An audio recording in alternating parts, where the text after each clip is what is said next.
فکر کن قاتلی توی خیابون رد میشه، لبخند میزنه ولی دستاش به خون صدها نفر آلوده است. امروز میریم سراغ 7 قاتل سریالی وحشتناک که هیچ وقت فراموش نمیشن. قول میدم هر چی جلوتر بریم خطرناکتر و ترسناکتر میشه و یادت نره تا آخر بمونی، چون مورد هفتم یه قاتل ایرانیه که همتون اسمش رو شنیدید. همین الان کانال رو سابسکرایب کن و ویدیو رو لایک کن تا بریم سراغ اولین قاتل. مورد اول، قاتل زودیاک، آمریکا.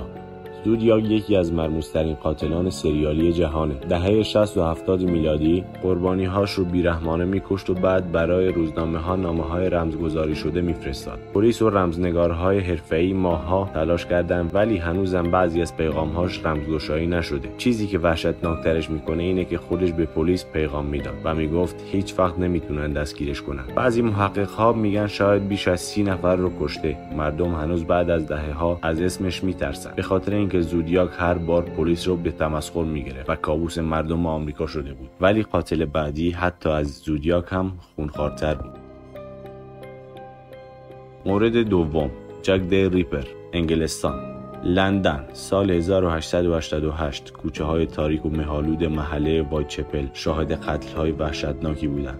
جک دی ریپر زنهای جوان رو با خشونتی غیرقابل تصور می‌کشت و بدنشون رو مسله می‌کرد. پلیس صدها نفر رو بازجویی کرد اما هیچ مدرکی پیدا نشد. رسانه‌ها مردم رو وحشت‌زده کرده بودند چون جک هر بار با دقت بیشتری می‌کشت. هنوزم بعد از بیش از یک قرن کسی هویت واقعیش رو نمی‌دونه. بعضی میگن پزشک بوده، بعضی دیگه میگن یه نجیب زاده دیوونه بوده. به خاطر اینکه هیچ وقت گیر نیافتاد لقب مخوف‌ترین قاتل تاریخ بریتانیا رو گرفت. ولی نفر بعدی حتی از اونم پیچیده‌تر بود. مورد سوم، قاتل فلورانس، ایتالیا. دهه 70 و 80 میلادی شهر زیبای فلورانس به صحنه قتل‌های سریالی تبدیل شد. قاتل زوجهایی رو که بیرون شهر بودن به قتل میرسوند. روش قتل نشون میداد که قاتل آموزش دیده است.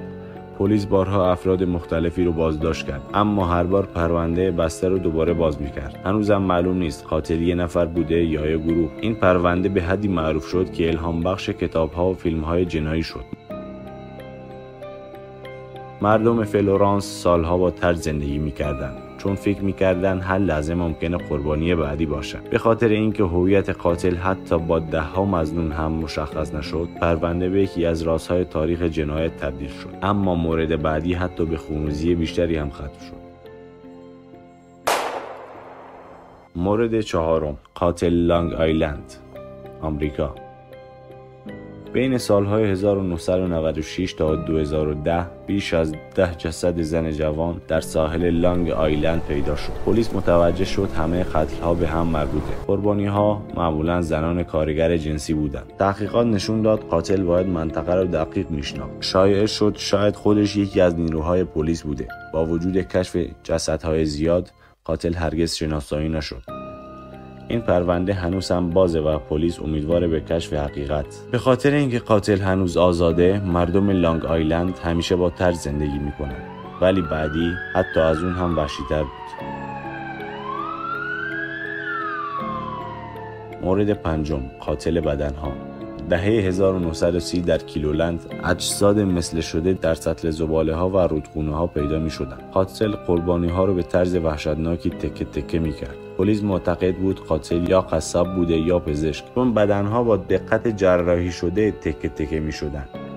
ترس کل شهر رو گرفته بود چون هیچ کس نمی‌دونست نفر بعدی کیه. حتی با وجود تحقیقات گسترده هیچ وقت کسی دستگیر نشد. این پرونده یکی از تاریک‌ترین رازهای تاریخ آمریکاست، به خاطر اینکه قتل‌ها کاملا حرفه‌ای انجام می‌شد. پلیس هیچ مدرکی پیدا نمی‌کرد. اما قاتل بعدی حتی از این هم به مردم نزدیکتر بود.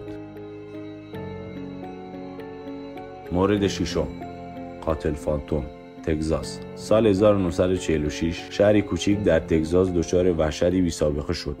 قاتلی نقابدار شبها به زوجها حمله می‌کرد. مردم بهش لقب قاتل فانتوم دادن چون هیچ کس چهرهش رو ندید. حملات به حدی وحشتناک بود که کل شهر شبها قفل می‌شدن. پلیس بارها مظنون دستگیر کرد اما هیچ کدوم مجرم واقعی نبودن.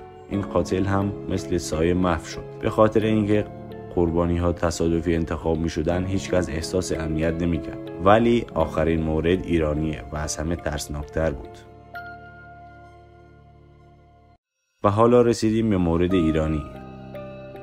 عبدالمالک ریگی، رهبر گروه جندالله، در دهه 80 شمسی با عملیات‌های تروریستی و قتل‌های زنجیره‌ای ده‌ها نفر را به کام مرگ کشاند. او به خاطر بمبگذاری‌ها و کشتار مردم بیگناه به یکی از خونبارترین جنایتکاران تاریخ معاصر ایران تبدیل شد. هدفش ایجاد رعب و وحشت بود و هر بار بعد از عملیات با رسانه‌ها تماس می‌گرفت تا اعلام کنه کار او بوده. سالها دستگیر نشد و شایعاتی بود که دولت‌های خارجی حمایتش می‌کنند. سرانجام در سال 1388 در یک عملیات پیچیده دستگیر شد.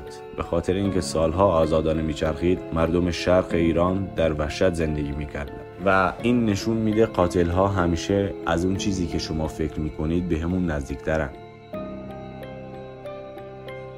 خب اینم از 7 قاتل سریالی ترسناک که دنیا رو لرزوندن. حالا سوال من از شما، به نظرتون کدوم یکی وحشتناک‌تر بود؟ تو کامنت ها بنویس. و اگه دوست داری ویدیوهای جنایی و ترسناکتر بیشتری ببینی، همین الان ویدیو رو لایک کن و کانال رو سابسکرایب کن. مطمئن باش ویدیو بعدی حتی ترسناکتر از اینه. تاپ 7